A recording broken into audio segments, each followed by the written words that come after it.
Hello students, आज की class में आपका स्वागत है। आज हम करने जा रहे हैं कक्षा 7वीं की पुस्तक हमारा पर्यावरण का 3rd चैप्टर, जिसका शीर्षक है हमारी बदलती पृथ्वी। चलिए शुरू करते हैं।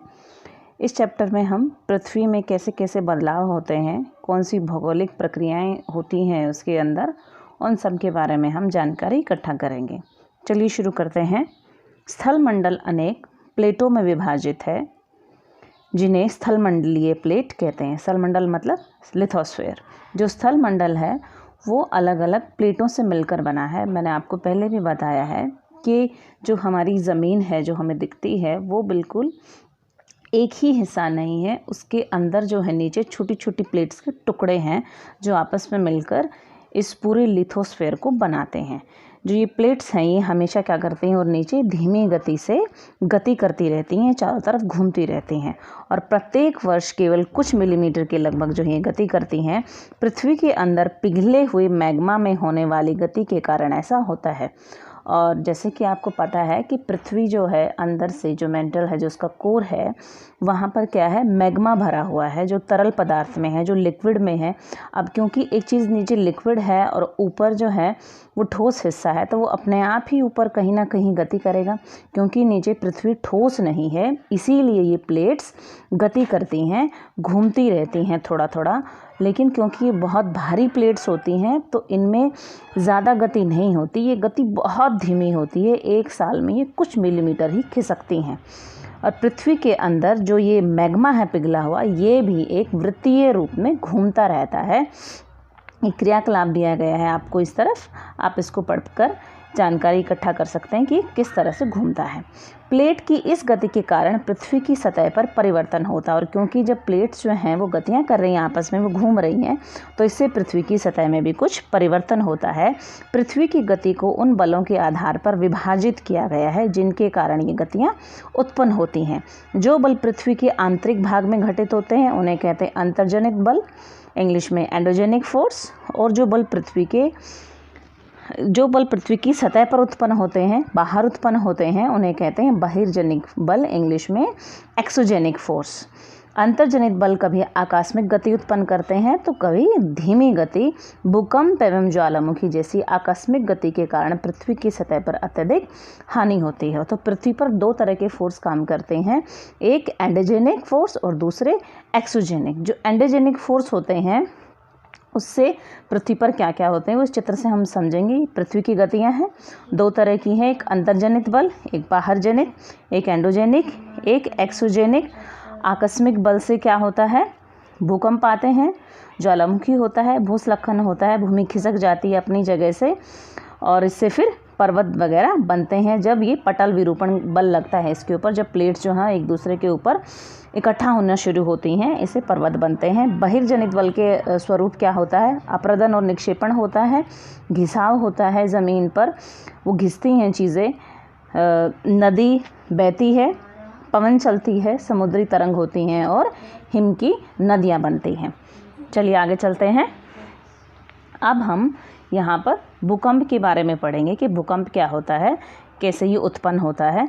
ज्वालामुखी के बारे में पढ़ेंगे। ज्वालामुखी भूपर्पटी पर खुला एक ऐसा छिद्र होता है जिससे पिघले हुए पदार्थ अचानक निकलते हैं।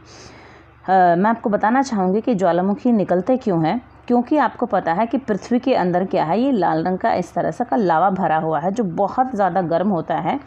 पृथ्वी का जो आंतरिक तापमान है वो सूरज से भी अधिक होता है। पृथ्वी के अंदर इतनी ज़्यादा गर्मी है जो सूरज के तापमान से भी अधिक होता है। तो कहीं कहीं जहाँ भी इसको कहीं रास्ता मिलता है और जहाँ फोर्स बहुत ज़्यादा हो जाता है, वहाँ से ये लावा जो है वो बाहर ऐसे फूटने लगता है। ये एक ज्वालामुखी का चित्र है। जो ये होता है मेंटल होता है, ये परपटी होती है, क्रस्ट है, ये क्रस्ट है, ये मेंटल है। मेंटल के नीचे से ऐसे लावा निकल रहा है, ये कहीं से ऐसे बीच में से निकल जाता है जिसको कि निकास या वेंट कहते हैं। ये लावा जो है ऐसे बाहर आ रहा है, इसके साथ साथ कुछ गैसें और राख भी निकलती हैं। और जो इसका मुंह होता है ज्वालामुखी का, इसको कहते हैं हम क्रेटर। और जो जहाँ से ये इकट्ठा हुआ होता है मैग्मा, उसको कहते हैं मैग्मा कोस्ट, मैग्मा बैंक होता है एक तरह से ये, और ये लावा ऐसे बाहर निकल के फिर ठंडा होकर ये जम जाता है, जिससे कि आग्नेय चट्टानों का निर्माण होता है, जो कि आप पिछले चैप्टर में पढ़ चुके हैं। इसी प्रकार स्थल मंडलीय प्लेटों के गति करने पर पृथ्वी की सतह पर कंपन होता है, और जब ये प्लेट्स आपस में गतियाँ करती हैं तो क्या होता है, पृथ्वी कांपती है, और यह कंपन पृथ्वी के चारों ओर गति कर सकता है। इस कंपन को हम क्या कहते हैं, भूकंप कहते हैं। जब पृथ्वी की प्लेटें खिसकती हैं, चक्कर लगाती हैं, तो उससे वहाँ पर ज़मीन कांपने लगती है, इसी को हम क्या कहते हैं, भूकंप कहते हैं। भूपर्पटी के नीचे वह स्थान जहाँ कंपन आरंभ होता है उसको कहते हैं हम उद्गम केंद्र, इसको हम इंग्लिश में कहते हैं एपिसेंटर। उद्गम केंद्र के बाहर की ओर तरंगों के रूप में गमन करती हैं और ये क्या होते हैं, ये ऐसे तरंगे, फिर इस चित्र से आप समझेंगे, इस चित्र की सहायता से, कि ऐसे फिर ये तरंगे बाहर की तरफ निकलती हैं, जहाँ से ये उत्पन्न होता है, इसको कहते हैं हम एपिसेंटर या उद्गम केंद्र। और जैसे जैसे ये बाहर निकलती हैं तरंगे, तो वैसे वैसे इनकी जो तीव्रता है वो धीरे धीरे कम हो जाती है। जैसे जैसे दूर चला जाता है अधिगम केंद्र, वहाँ वहाँ भूकंपीय तरंगों की जो मान है वो कम होता चला जाता है। भूकंपीय तरंगों को हम सिस्मोग्राफ में मापते हैं। यद्यपि भूकंप की भविष्यवाणी संभव नहीं, लेकिन यदि हम पहले से तैयार हों तो इसके प्रभाव को निश्चित रूप से हम कम कर सकते हैं। स्थानीय लोग कुछ सामान्य तरीकों से भूकंप की संभावना का अनुमान लगाते हैं, जैसे जानवरों के व्यवहार का अध्ययन, तालाब में मछलियों की उत्तेजना, सांपों का धरातल पर आना। 8th क्लास में इंग्लिश में एक चैप्टर है जिसमें जब सुनामी आई थी तो उससे पहले जो जंगली जानवर और विशेषकर जो कुत्ते और हाथी वगैरह थे उनके व्यवहार में क्या परिवर्तन आया था उसके बारे में आप पढ़ेंगे, और आपको बड़ा आनंद आएगा ये पढ़कर कि जानवरों को भूकंप के बारे में पहले ही पता लग जाता है और वो पहले ही इस तरह की चेतावनियाँ देना शुरू कर देते हैं इंसानों को विभिन्न शारीरिक क्रियाकलापों के द्वारा। भूकंप एक वस्तुस्थिति अध्ययन है, इसको आप पढ़ेंगे तो आपको पता चलेगा कि भूकंप कैसे कैसे आते हैं। इसको रिक्टर स्केल पर मापा जाता है, ये बात याद रखेंगे सभी। आगे चलते हैं, ये क्रियाकलाप है, इसको आप खुद करके देखेंगे। अब मुख्य स्थल आकृतियों के बारे में पढ़ते हैं। अपक्षय एवं अपर्दन नामक दो प्रक्रमों द्वारा दृश्य भूमि लगातार विघटित होती रहती है। पृथ्वी की सतह पर शैलों के टूटने से अपक्षय की क्रिया होती है।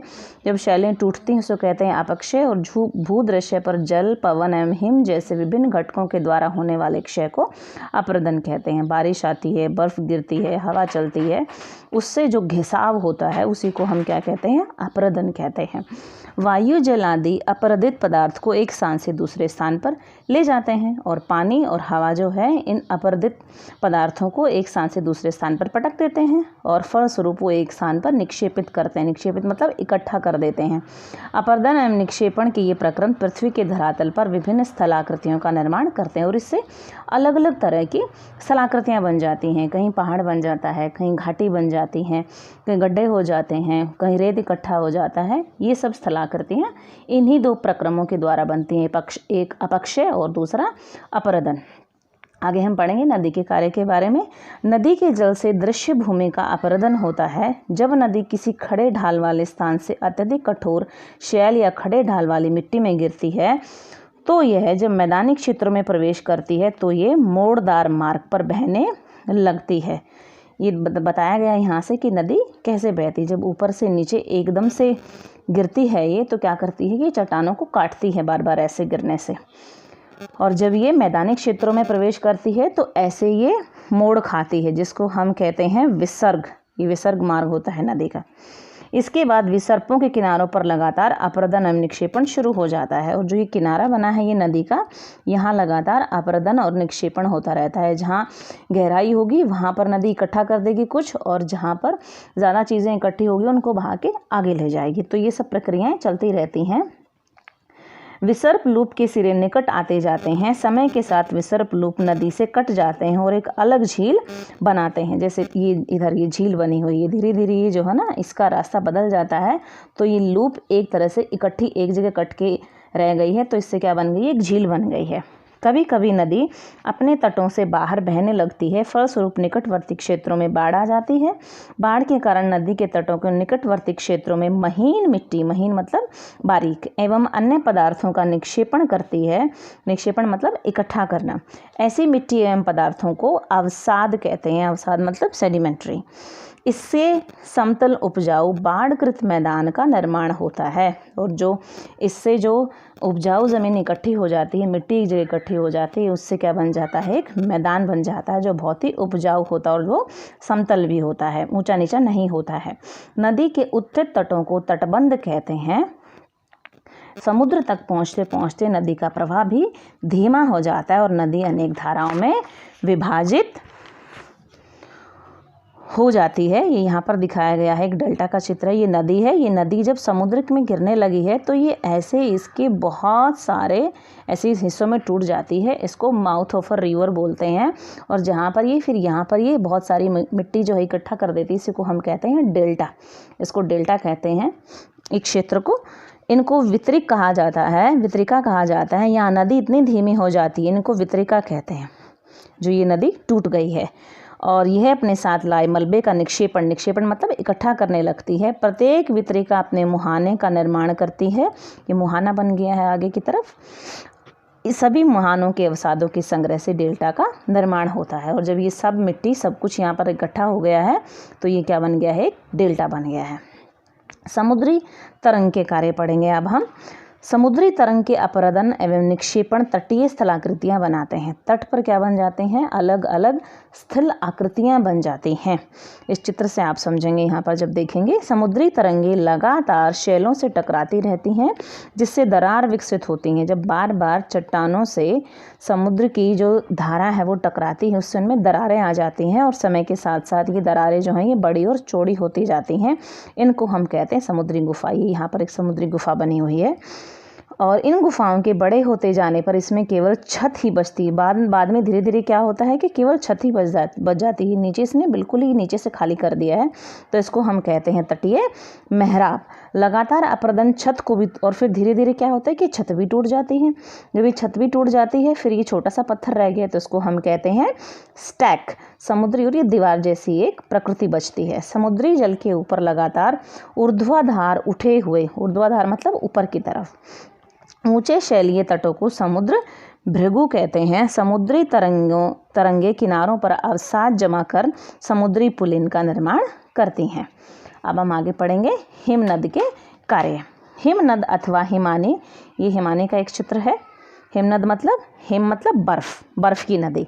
हिमानी बर्फ की नदियाँ होती हैं। हिमनद अपने नीचे की कठोर चट्टानों से गुलाशमी मिट्टी और पत्थरों को अपरदित, अपरदित मतलब घिसाना, अपरदित कर देती है और गोलाश्मी मिट्टी एवं पत्थरों से भूदृश्य का अपरदन करती है।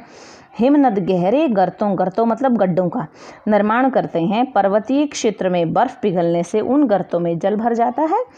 वो फिर बर्फ पिघल के उसमें पानी बन जाता है और वो उसमें भर जाता है उन गड्ढों में, और वे सुंदर झील बन जाते हैं। हिमनद के द्वारा लाए गए पदार्थ जैसे छोटे बड़े शैल मतलब पत्थर के टुकड़े, रेत एवं तलछट मिट्टी निक्षेपित होते हैं। निक्षेपित मतलब इकट्ठे होते हैं। ये निक्षेप हिमनद हिमोड़ का निर्माण करते हैं। और जब ये इकट्ठे होते रहते हैं तो इससे क्या होता है, हिमोड़ का निर्माण होता है। आगे पढ़ेंगे हम लास्ट में पवन के कार्य। ये बालू के टिब्बे का चित्र है। शायद आप बालू के टिब्बे आपने देखे भी होंगे आसपास के अपने क्षेत्र में। पवन के कार्य, क्या आपने कभी रेगिस्तान देखा है? बालू टिब्बे के कुछ चित्र एकत्रित करने का प्रयास करिए आपने तो शायद वास्तव में भी देखे होंगे। रेगिस्तान में पवन अपरदन एवं निक्षेपण का प्रमुख कारक है। और रेगिस्तान में क्या होता है, तेज़ हवाएं चलती हैं और रेत क्योंकि हल्का होता है, यहाँ पर ज़मीन में ज़्यादातर हिस्सा रेत होता है और वो काफ़ी हल्का होता है, उसमें सिलिका की मात्रा ज़्यादा होती है, तो वो बहुत जल्दी से हवा से उड़ जाता है एक जगह से दूसरी जगह पर। और रेगिस्तान में आपको छत्रक के आकार के शैल देख सकते हैं। ये एक जगह से यहाँ पर ऐसे एक जगह कहीं भी इकट्ठा हो जाता है, कहीं गड्ढा बन जाता है, कहीं बहुत ऊंचा ही इकट्ठा हो जाता है, इसी को कहते हैं हम छत्रक शैल। पवन शैल के ऊपरी भाग की अपेक्षा निचले भाग को आसानी से काटती है और नीचे से ज़्यादा उड़ाती है। हमेशा हवा। इसलिए ऐसी शेल के आधार संकीर्ण एवं शीर्ष विस्तृत होते हैं। आधार तो चाहे छोटा हो लेकिन जो उसका सिर होता है वो काफ़ी ज़्यादा फैला हुआ होता है। पवन चलने पर यह अपने साथ रेत को एक स्थान से दूसरे स्थान पर पहुंचाती है। जब पवन का बहाव रुकता है तो यह रेत गिरकर छोटी पहाड़ी बनाता है। इनको बालू टिब्बा कहते हैं, सैंड ड्यून्स कहते हैं इनको इंग्लिश में। जब बालू कण महीन एवं हल्के होते हैं तो वायु उनको उठाकर अत्यधिक दूर ले जा सकती है। जब ये बालू कण विस्तृत क्षेत्र में निक्षेपित हो जाते हैं तो इसे लॉयस कहते हैं, इसको इंग्लिश में भी लॉयस ही कहते हैं। चीन में विशाल लॉयस निक्षेप पाए जाते हैं और चाइना में ऐसी इस तरह की आकृतियाँ लॉयस की हमें बहुत ज़्यादा देखने को मिलती हैं। Thank you, that was all today.